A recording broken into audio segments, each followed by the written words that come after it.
আপনারা সবাই জানেন ত্রিপুরা রাজ্যের বিভিন্ন দপ্তরে বিভিন্ন প্রকৌশলীরা আছেন, তো সবাইকে নিয়ে আমাদের এই ইঞ্জিনিয়ার্স ফোরাম।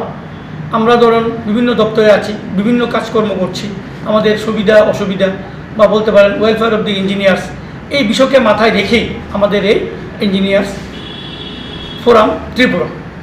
যেমন ধরুন কৃষি দপ্তর, বিদ্যুৎ দপ্তর, পূর্ত দপ্তর, পানীয় জল, ওয়াটার রিসোর্স বা পুনর্নবীকরণযোগ্য যে শক্তির যে দপ্তরগুলি আছে, এই দপ্তরের সবগুলি ইঞ্জিনিয়ারকে নিয়ে আমরা এই আমাদের ইঞ্জিনিয়ার্স ফোরাম গঠন করেছি।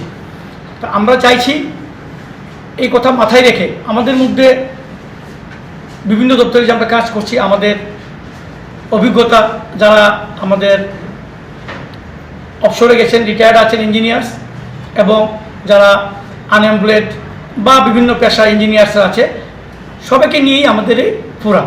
তা আমরা এই কথা মাথায় রেখে আগামীকাল 7ই এপ্রিল নজরুল কলাক্ষেত্রে বিকাল 5:30 আমরা একটা টেকনিক্যাল সেমিনার করতে যাচ্ছি। এর বিষয়বস্তুটা হলো বিকশিত ভারত, বিকশিত ত্রিপুরা, প্রকৌশলীদের এর মধ্যে ভূমিকা। যে কোনো রাজ্যের হোক, যে কোনো দেশের হোক, বিভিন্ন উন্নয়নমূলক কাজে প্রকৌশলীদের একটা বিশাল ভূমিকা থাকে। এই উন্নয়নকে পাথেয় করে আমাদের কি ভূমিকা থাকবে, বিভিন্ন কাজ করতে গিয়ে আমাদের কি সুবিধা অসুবিধা, বা আমাদের নিজস্ব যে সম্পদ আছে সেই সম্পদকে কাজে লাগিয়ে আমাদের চিন্তা চেতনা এটাকে উদ্বুদ্ধ করে আমরা নতুন কিছু তৈরি করতে পারি কিনা, এবং যারা বেকার প্রকৌশলীরা আছে ওদেরকে